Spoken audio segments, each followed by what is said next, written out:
It is said getting out of your comfort zone is crucial in business, especially due to you being self-employed. Why do you think that is the case?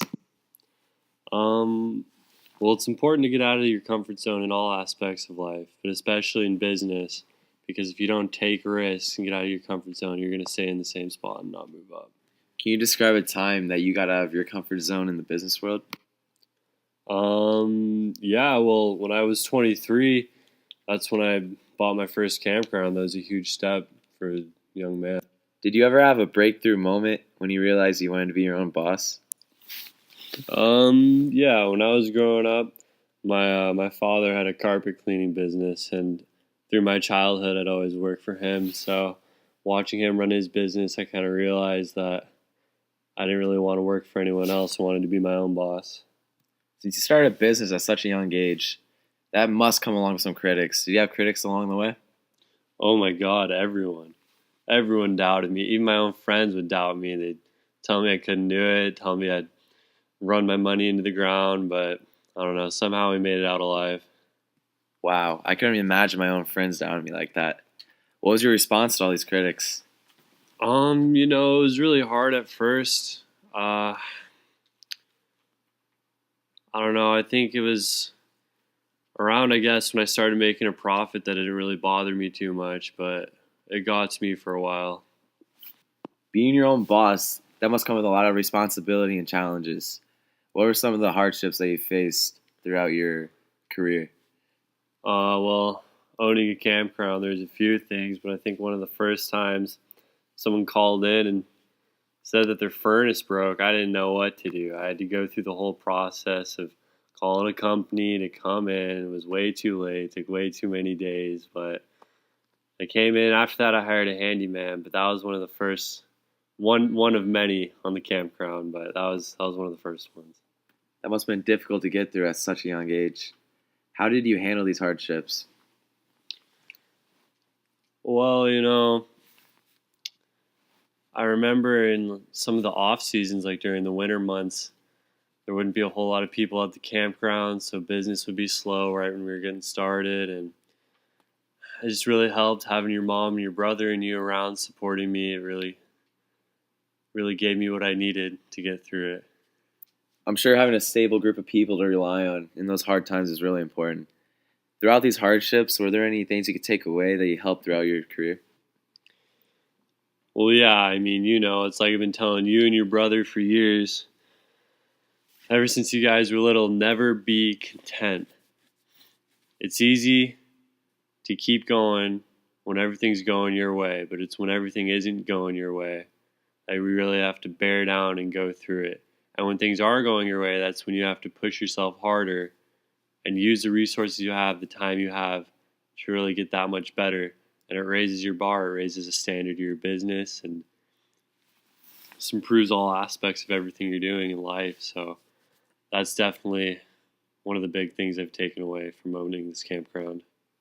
Is there any piece of advice that you'd give any young and up and coming entrepreneurs? Something that I've gone by for a while is that whether you're right or wrong, you're probably right. So when I say that, I mean that when people are telling you can't do it, when people are saying this or that, and you believe them and you tell yourself that, then you're probably right. But if you tell yourself, no, I can do this, I can do whatever I think I can do, and then that's what you're going to be able to do. So, I mean, it sounds, a little optimistic, but really that's what gets you through it. That's what I'd tell any up and coming entrepreneur. So, would you suggest anyone who doesn't really know what they want to do with a career and just don't know what to do with their life, would you suggest them going into business? Business with himself? Probably not. I mean, it's one thing if you're going in knowing exactly what you want, but not really sure if you can do it or not. But if you don't really know what you want to do, I'd say maybe getting that figured out before you start trying to go into a business. Since you decided not to attend college, do you believe your career would have ended any different if you decided to go to college? I'm sure it would have ended up differently, but I wouldn't have had it any other way. I love exactly what I got going here, and everything I've set up for you and your brother and your mother. Yeah. Since you made the decision not to attend college, do you believe your career would have ended up any different? Well, yeah, I'm sure it would have ended up differently, but I wouldn't have had it any other way. Everyone these days thinks you need to go to college and get your 4 year, 6 year. People are going to school for 10 years to get a degree. I've learned so much more than I could have sitting in a classroom than I did with real life application of what I'm doing here every day.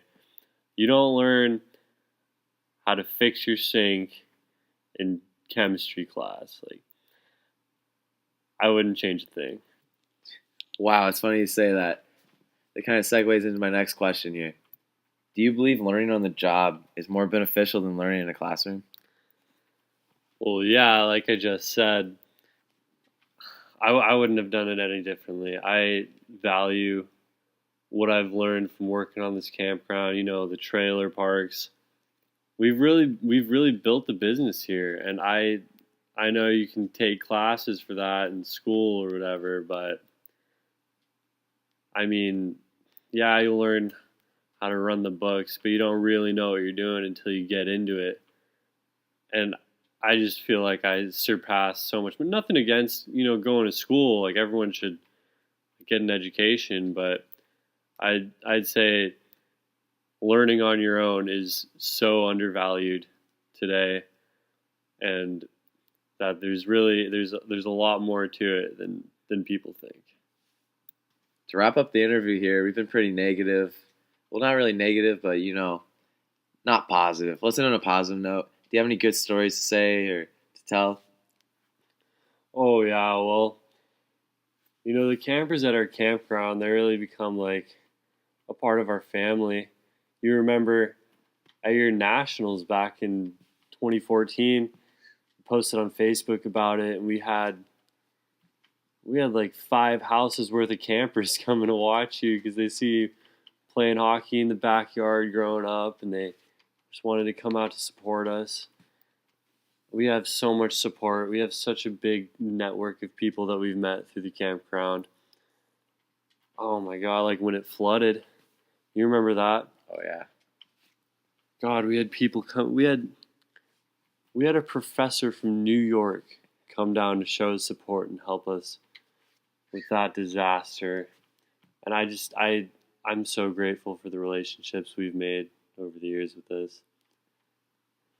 Yeah, well, thank you for your time, taking time out of your busy day to come out here and getting me all sentimental here, Zach. I don't know how I feel about this. Well, thanks again, and I'll see you around, huh? I hope so.